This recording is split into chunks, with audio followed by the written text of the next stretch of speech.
এদেশে যারাই জন্মগ্রহণ করবে তারা এদেশের গর্বিত নাগরিক। যারা কুমতলব হাসিলের জন্য বিভিন্ন ধর্মের মানুষের উপরে জীবনের, ইজ্জতের, সম্পদের উপরে আক্রমণ চালিয়েছে, আপনারা দয়া করে তাদের নাম খুলাসা করে দিন। কারো উপর কোনো ধর্মের কোনো জোর জবরদস্তি চালানোর কোনো এখতিয়ার আল্লাহ কাউকে দেন। মন্দিরগুলা, চার্চগুলা, পেগোডাগুলা পাহারা দিয়েছে মাদ্রাসার ছাত্ররা, পাহারা দিয়েছে ইসলামী দলের লোকেরা।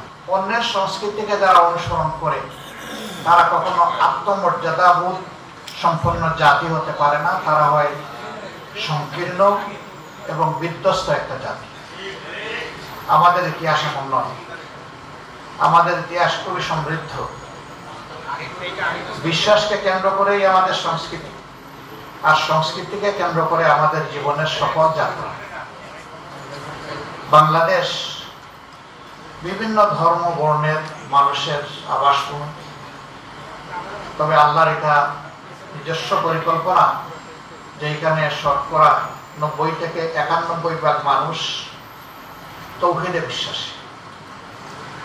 বাকি অন্যান্য ধর্মের যারা আছেন আমরা তাদেরকে তাদের জায়গায় সম্মান করি, এবং এই বিশ্বাসের কারণে বাংলাদেশ হচ্ছে ধর্মীয় সম্প্রীতির একটি বৈচিত্র্যময় লীলাভূমি। আলহামদুলিল্লাহ, আমরা বিগত আন্দোলনে দেখেছি মন্দিরগুলা, চার্চগুলা, পেগোডাগুলা পাহারা দিয়েছে মাদ্রাসার ছাত্ররা, পাহারা দিয়েছে ইসলামী দলের লোকেরা। এটা তো মাদ্রাসা ছাত্রদের নিজস্ব ধর্মীয় প্রতিষ্ঠান নয়, কিন্তু তারা এটা জানে যে সকল ধর্মের মানুষকে আল্লাহ তাআলাই তাদের ধর্ম চর্চার সুযোগ দিয়েছেন, তবে আল্লাহ সঠিক রাস্তা কোনটা সেটাও বলে দিয়েছেন। কারো উপর কোন ধর্মের কোন জোর জবরদস্তি চালানোর কোন এখতিয়ার আল্লাহ কাউকে দেন। সমাজের কিছু দুষ্ট লোক আছে, তারা নিজেদের এজেন্ডা বাস্তবায়নের জন্য কিছু দুষ্কর্ম সংগঠন করে, তারপরে এর দায় নিরীহ শান্তিপ্রিয় মানুষের ঘাড়ে চাপাই দেয়। এরা সবসময় পর্দার আড়ালে থেকে যায়, দরাছোড়া বাইরে তাদের অবস্থান। আমরা সম্প্রতিকালে সকল ধর্মের, সকল মতের মানুষের সাথে নিবিড়ভাবে মিশেছি। সবাইকে আমরা একটা বার্তা দেওয়ার চেষ্টা করেছি, ধর্মের ভিত্তিতে জাতিকে বিভাজিত করা আমাদের কাজ নয়। ধর্ম যার যার নিজস্ব চয়েস,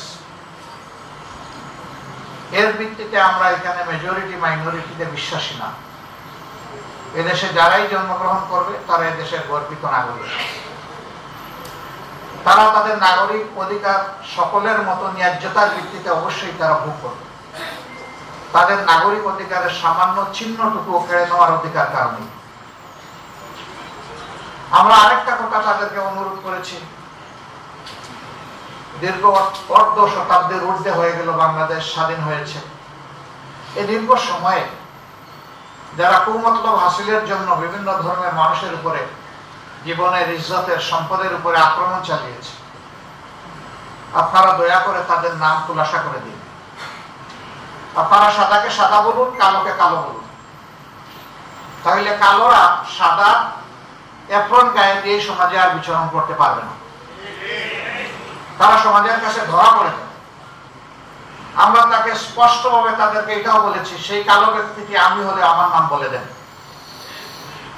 কোনো অসুবিধা নেই, সমাজ আমাকে চিনে ফেলুক। আমরা প্রত্যাশা করব আগামীতে কোনো অন্যায়কে কেউ বরদাস্ত করবে না এবং কেউ আড়াল করার চেষ্টা করবে না। যদি বরদাস্ত করে, আড়াল করে, তাহলে এই দেশে সুস্থ সমাজ এবং সভ্যতা গড়ে ওঠার কোনো সম্ভাবনা নেই।